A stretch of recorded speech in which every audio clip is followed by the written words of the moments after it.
ಸಾಯಿರಾಮ್. ಎಲ್ರಿಗೂ ಈ ಕಾರ್ಯಕ್ರಮಕ್ಕೆ ಸ್ವಾಗತ ಸುಸ್ವಾಗತ. ವೀಕ್ಷಕರೇ, ಇವತ್ತು ಬಹಳ ವಿಶೇಷವಾದಂಥ ವಿಷಯದ ಬಗ್ಗೆ ನಿಮಗೆ ತಿಳಿಸೋಕ್ಕೆ ನಾನು ಈ ಸಂಚಿಕೆಯಲ್ಲಿ ಪ್ರಯತ್ನ ಮಾಡ್ತೀನಿ. ಏನಪ್ಪ ಅಂತಂದರೆ, ನಾವು ಭಾಳ ಚೆನ್ನಾಗಿ ಡ್ರೈವಿಂಗ್ ಮಾಡ್ತೀವಿ. ಕಾರು ಓಡಿಸ್ಬೋದು, ಬೈಕ್ ಓಡಿಸ್ಬೋದು, ಬಸ್ಸು, ಲಾರಿ, ಟ್ರ್ಯಾಕ್ಟ್ರು, JCB, ಹೀಗೆ ನಾವು ವಾಹನಗಳನ್ನು ಭಾಳ ಚೆನ್ನಾಗಿ ಓಡಿಸೋ ಒಂದು ಎಕ್ಸ್ಪೀರಿಯನ್ಸ್ ಇದೆ, ಅನುಭವ ಇದೆ. ಬಹಳ ಚೆನ್ನಾಗಿ ನೈಟ್ ಜರ್ನಿಲೂ ಕೂಡ ಓಡಿಸೋ ಅನುಭವ ಇದೆ, ಡೇ ಟೈಮಲ್ಲೂ ಕೂಡ ಓಡಿಸ್ತೀವಿ, ಅನುಭವ ಇದೆ. ಆದರೆ ಆಕ್ಸಿಡೆಂಟ್ ಆಗ್ತಾ ಇರ್ತದೆ. ಡ್ರೈವಿಂಗ್ನಲ್ಲಿ ಅನುಭವ ಇದ್ರೂ ಕೂಡ ನಮಗೆ ಆಕ್ಸಿಡೆಂಟ್ ಆಗ್ತಿರ್ತದೆ. ನೋಡಿ ಎಂಥದ್ದು, ನಾನೇನೋ ಕಾರ್ ಚೆನ್ನಾಗಿ ಓಡಿಸ್ತೀನಿ, ಹೋಗ್ತಾ ಇರ್ತೀನಿ ರಸ್ತೆನಲ್ಲಿ, ಆದರೆ ಎದುರುಗಡೆಯಿಂದ ಬರ್ತಿರೋ ವೆಹಿಕಲ್ಲು ಸರಿಯಾಗಿ ಓಡಿಸ್ತಾ ಇದ್ದಾನೆ ಅಂತ ಏನು ಗ್ಯಾರಂಟಿ? ಅವನಿಂದ ನನಗೆ ಆಕ್ಸಿಡೆಂಟ್ ಆಗ್ಬೋದು, ಅಥವಾ ನನ್ನಿಂದನೇ ಇನ್ನೊಬ್ಬರಿಗೆ ಆಕ್ಸಿಡೆಂಟ್ ಆಗ್ಬೋದು. ಅಪಘಾತಕ್ಕೆ ಕಾರಣನೇ ಇಲ್ಲ, ಏನೋ ಒಂದು ಕಾರಣ ಇರ್ತದೆ ನಮ್ಗೆ ಆಕ್ಸಿಡೆಂಟ್ ಆಗ್ಲಿಕ್ಕೆ. ಅದಕ್ಕೆ ಏನು ಕಾರಣ ಅಂತ ನಮ್ಗೆ ಇನ್ನೂ ಗೊತ್ತಿಲ್ಲ. 20 ವರ್ಷದಿಂದ ಡ್ರೈವ್ ಮಾಡ್ತಾ ಇದ್ದೀನಿ ರೀ, ಕಾರ್ ಓಡಿಸ್ತಾ ಇದ್ದೀನಿ, ಒಂದಿನೂ ಈ ಥರ ಆಗಲಿಲ್ಲ, ಹಿಂಗೆ ಆಕ್ಸಿಡೆಂಟ್ ಆಗೋಯ್ತು ಅಂತ ಒಬ್ಬ. ಏನಾಯ್ತಪ್ಪ ಅಂತ ಕೇಳಿದಾಗ, ಆರಾಮಾಗಿ ಹೋಗ್ತಾ ಇದ್ದೀನಿ, ಸಂಜೆ 6:30 7 ಆಗಿರ್ಬೇಕು, ಯಾರೂ ಬಂದು ನನಗೆ ಗುದ್ದಲಿಲ್ಲ, ಯಾರೂ ಬಂದು ನಂಗೆ ಟಚ್ ಮಾಡಲಿಲ್ಲ. ಬಟ್ ನಾನು ಇದಕ್ಕಿದ್ದಾಗ ಹೋಗಿ ಒಂದು ಮರಕ್ಕೆ ಗುದ್ಕೊಂಡು ನೋಡಿ ಈ ಥರ ಎಲ್ಲ ಪೆಟ್ಟಾಗಿ 6 ತಿಂಗಳು ನಾನು ಹಾಸ್ಪಿಟ್ಲಲ್ಲಿ ವಾಸ ಮಾಡಿ ಈಗ ಡಿಸ್ಚಾರ್ಜ್ ಆಗಿ ಬಂದೆ ಅಂತ ಹೇಳ್ತಾನೆ ಒಬ್ಬ. ಇದು ಒಬ್ಬನ ಸ್ಟೋರಿ.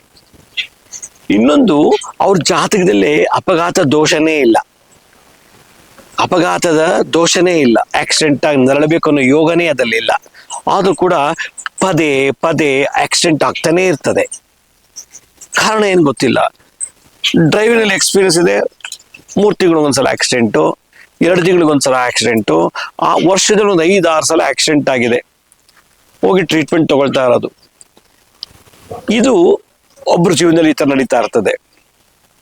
ಇನ್ನೊಬ್ಬರ ಜೀವನದಲ್ಲಿ ಅವರು ಸುಮ್ಮನೆ ಇರ್ತಾರೆ, ಏನು ಓಡಿಸ್ತಾ ಇಲ್ಲ, ಕಾರಲ್ಲಿ ಕೂತಿರ್ತಾರೆ, ಇಲ್ಲ ಅಲ್ಲೆಲ್ಲ ಹೋಟ್ಲಲ್ಲಿ ಕಾಫಿ ಟೀ ಕುಡಿಯಕ್ಕೆ ಹೋಗಿರ್ತಾರೆ, ಇಲ್ಲ ಇನ್ನೇನು ಊಟ ಮಾಡಕ್ಕೆ ಹೋಗಿರ್ತಾರೆ, ಇಲ್ಲ ಒಂದು ಕಡೆ ಪಾರ್ಕ್ ಮಾಡಿಬಿಟ್ಟು ನಿಂತ್ಕೊಂಡು ಮಾತಾಡ್ತಿರ್ತಾರೆ. ಯಾವುದೋ ಒಂದು ವೆಹಿಕಲ್ ಬಂದು ಗುದ್ಬಿಟ್ಟು ಅವ್ರಿಗೆ ಆಕ್ಸಿಡೆಂಟ್ ಮಾಡಿಬಿಡುತ್ತೆ. ಅವ್ರೇನು ಓಡಿಸ್ತಿಲ್ಲ, ನಿಂತಿರೋ ಜಾಗಕ್ಕೆ ಬಂದು ವೆಹಿಕಲ್ ಗುದ್ಬಿಟ್ಟು ಅವ್ರಿಗೆ ಆಕ್ಸಿಡೆಂಟ್ ಮಾಡುತ್ತೆ. ಅವನು ಓಡಿಸ್ತಾ ಇದ್ರೆ ಓಕೆ ಅನ್ಬೋದು, ಅವನು ಓಡಿಸ್ತಾನೆ ಇಲ್ಲ, ಅವ್ರು ಸುಮ್ಮನೆ ನಿಂತಿದ್ದಾನೆ, ಸಡನ್ ಆಗಿ ಬಂದು ಗುದ್ಬಿಟ್ಟು ಅವ್ನಿಗೆ ಆಕ್ಸಿಡೆಂಟ್ ಮಾಡಿಬಿಡ್ತಾರೆ, ಸಾಯೋ ಸ್ಥಿತಿ ಬರ್ತದೆ. ಕೆಲವರು ಆಕ್ಸಿಡೆಂಟ್ ಆದಾಗ ಸತ್ಯ ಹೋಗ್ಬಿಡ್ತಾರೆ, ಕೆಲವ್ರಿಗೆ ಆಕ್ಸಿಡೆಂಟ್ ಆದಾಗ ಅರ್ಧಂಬರ್ಧ ಜೀವ ಇರುತ್ತೆ, ಕೆಲವ್ರಿಗೆ ಆಕ್ಸಿಡೆಂಟ್ ಆದಾಗ ಕೈಯೋ ಕಾಲೋ ಡ್ಯಾಮೇಜ್ ಆಗುತ್ತೆ, ಕೆಲವ್ರಿಗೆ ಆಕ್ಸಿಡೆಂಟ್ ಆದಾಗ ಅಂಗವಿಕಲರಾಗ್ಬಿಡ್ತಾರೆ. 4 ವೆರೈಟಿ ನೋಡಿ ಅಪಘಾತದ ದೋಷ. ಒಂದು ಆಕ್ಸಿಡೆಂಟ್ ಆದರೆ ಸ್ಪಾಟ್ ಡೆತ್, ಇನ್ನೊಂದು ಆಕ್ಸಿಡೆಂಟ್ ಆಗತ್ತೆ, ಅಡ್ಮಿಟ್ ಆಗಿ ಕೊನೆಗೆ ಉಳಿಸ್ಕೊಳಕ್ಕಾಗದೆ ಸತ್ತೋಗ್ಬಿಡ್ತಾರೆ, 3ನೇದು ಆಕ್ಸಿಡೆಂಟ್ ಆಗತ್ತೆ ಅಂತ ಏನು ದೊಡ್ಡ ಡ್ಯಾಮೇಜ್ ಇಲ್ಲ, 4ನೇದು ಆಕ್ಸಿಡೆಂಟ್ ಆಗಿ ಕೈಯೋ ಕಾಲೋ ತಲೆನೋ ಏನೋ ಒಂದಾಗಿ ಲೈಫ್ ಲಾಂಗ್ ಅಂಗವಿಕಲರಾಗ್ಬಿಡ್ತಾರೆ. ಇದಕ್ಕೆಲ್ಲ ಕಾರಣ ಏನು ಅಂತ ಇವತ್ತುವರೆಗೂ ಗೊತ್ತಾಗ್ತಿಲ್ಲ.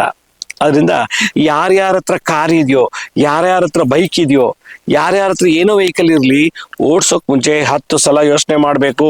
ನಾನು ಒಳ್ಳೆ ಎಕ್ಸ್ಪೀರಿಯನ್ಸ್ ಡ್ರೈವರ್, ತುಂಬ ಅನುಭವ ಇದೆ ಅನ್ನೋದು ಅಹಂಕಾರ ಬೇಡ. ಈಗ ನಾನು ಏನು ಹೇಳಕ್ ಹೊರಟಿದ್ದೀನಿ ಅಂದರೆ, ಕೆಲವರಿಗೆ ಜಾತಕದಲ್ಲಿ ಮರಣ ದೋಷ ಇರೋದಿಲ್ಲ, ಅಪಘಾತದಿಂದ ಮರಣ ಅಂತ ದೋಷ ಇರೋದಿಲ್ಲ. ಕೆಲವರಿಗೆ ಅಪಘಾತದಿಂದಲೇ ಮರಣ ಅಂತ ಬರ್ತದೆ, ಕೆಲವರಿಗೆ ಅಪಘಾತದಿಂದಲೇ ಅಂಗವಿಕಲತೆ ಬರ್ತದೆ, ಕೆಲವರಿಗೆ ಅಪಘಾತದಿಂದಲೇ ಮೂರ್ಛೆ ಅಂದ್ರೆ ಮರುವು, ಅರಿವೇ ಇರೋದಿಲ್ಲ. ಇದಕ್ಕೆಲ್ಲ ಕಾರಣ ಏನ್ ಗೊತ್ತಾ? ನಮ್ಮ ಶತ್ರುಗಳು ನಮಗೆ ಮಾರಣ ಪ್ರಯೋಗ ಮಾಡ್ಬಿಟ್ಟಿರ್ತಾರೆ. ಮಾರಣ ಅಂತಂದ್ರೆ ಸಾಯಿಸೋದು ಅಂತ. ಚಾಕು ಹಾಕೋಂಗಿಲ್ಲ, ಹೊಡೆದು ಸಾಯಿಸೋಂಗಿಲ್ಲ, ಊಟದಲ್ಲಿ ವಿಷ ಹಾಕೋಂಗಿಲ್ಲ, ಎಂಥದ್ದು ಇಲ್ಲ. ನಮ್ಗೆ ನಾವೇ ಹೋಗಿ ಗುದ್ದುಕೊಂಡು ಸತ್ತೋಗ್ಬೇಕು, ಕಾರೋ ಬಸ್ಸೋ ಲಾರಿಲೋ.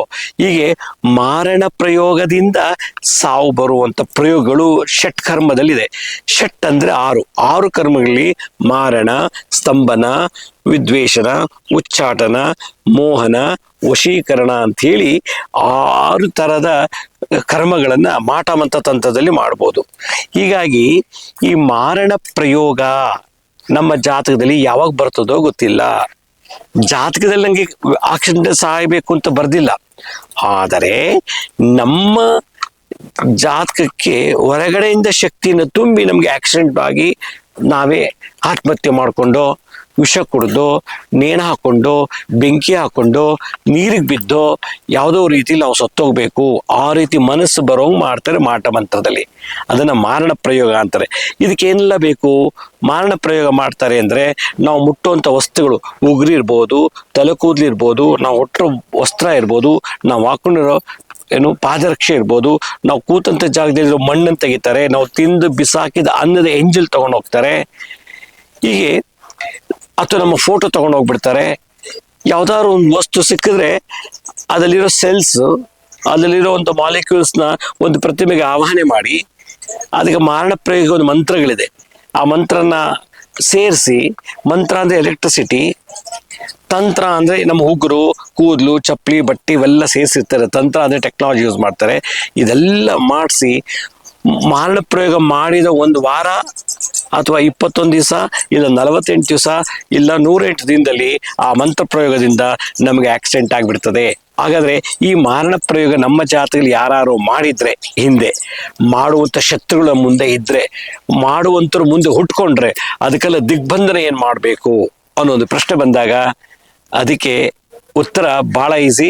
ಯಾವ ಮಂತ್ರತಂತ್ರದಿಂದ ನಮಗೆ ಸಾಯಲಿ ಅಂತ, ಆಕ್ಸಿಡೆಂಟ್ ಆಗಿ ಸಾಯಲಿ, ನೇಣು ಹಾಕೊಂಡು ಸತ್ತೋಗ್ಲಿ, ವಿಷ ಕೊಟ್ಟು ಸತ್ತೋಗ್ಲಿ, ಬೆಂಕಿಗೆ ಬಿದ್ದು ಸತ್ತೋಗ್ಲಿ, ಇಲ್ಲ ಬೆಂಕಿ ಹಾಕೊಂಡು ಸತ್ತೋಗ್ಲಿ, ಈ ಥರದ್ದೆಲ್ಲ ವೆರೈಟೀಸ್ ಆಫ್ ಮಾರಣ ಪ್ರಯೋಗ ಮಾಡಿದರೆ ಅದಕ್ಕೆಲ್ಲ ಪರಿಹಾರ ಏನು ಮಾಡ್ಕೋಬೇಕು ಅನ್ನೋದನ್ನ ನಾನು ನಿಮ್ಗೆ ತಿಳಿಸ್ತೀನಿ. ಏನಂದರೆ ನೋಡಿ, ಮಾರ್ಚ್ 18ನೇ ತಾರೀಕು ಯುಗಾದಿ ಅಮಾವಾಸ್ಯೆ, ವಿಶ್ವಾವಸು ಸಂವತ್ಸರ ಮುಗಿತಾ ಬಂತವತ್ತು. 19ನೇ ತಾರೀಕು ಯುಗಾದಿ ಪ್ರಾರಂಭ, ಪರಾಭವ ಸಂವತ್ಸರ.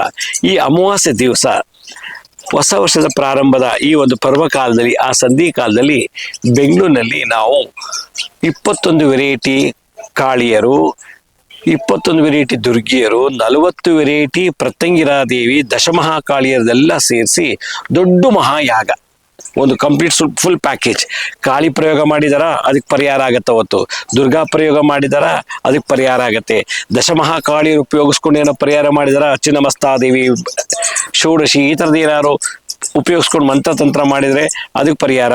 ಪ್ರತ್ಯಂಗಿರ ಪ್ರಯೋಗಗಳು, ಜಗದ್ಧಾತ್ರಿ, ಜಗನ್ಮಾತೆ, ಎಲ್ಲ ದೇವಾನು ದೇವತೆಗಳಿಗೆ ಹೆಡ್ ಬಾಸ್ ಆಗಿರುವಂಥ ಆ ಪ್ರತ್ಯಂಗಿರ ಪ್ರಯೋಗಗಳೇನಾದ್ರು ಮಾಡಿದರೆ, ಅಚೌಡಿ, ಚಂಡಿ, ವಾರಾಹಿ ಪ್ರಯೋಗ, ಈ ಥರದ್ದೆಲ್ಲಕ್ಕೂ ಉಪಶಮನ ಮಾಡಲಿಕ್ಕೆ, ನಮ್ಮ ಜಾತಿಯಲ್ಲಿ ಮಾರಣ ಪ್ರಯೋಗ ಬರಬಾರ್ದು ಅನ್ನೋದಾಗಿದ್ರೆ, ಅಕಸ್ಮಾತ್ ಮಾಡಿರೋದು ನಿಷ್ಫಲ ಆಗಲಿಕ್ಕೆ, ಮುಂದೆ ಮಾಡಬಾರ್ದು ಅನ್ನೋದಾಗಿದ್ರೆ ದಿಗ್ಬಂಧನ ಮಾಡ್ಕೋಬೇಕು ಅನ್ನೋದಾದರೆ ಮಾರ್ಚ್ 18ನೇ ತಾರೀಕು ಬುಧವಾರ ಬೆಂಗಳೂರಿನಲ್ಲಿ ನಾವು ಕಾಳಿ, ದುರ್ಗಿ, ದಶಮಹಾಕಾಳಿ ಮತ್ತು ಪ್ರತ್ಯಂಗಿರಾ ದೇವಿಯ ಮಹಾಯಾಗ ಮಾಡ್ತಾ ಇದ್ದೀವಿ.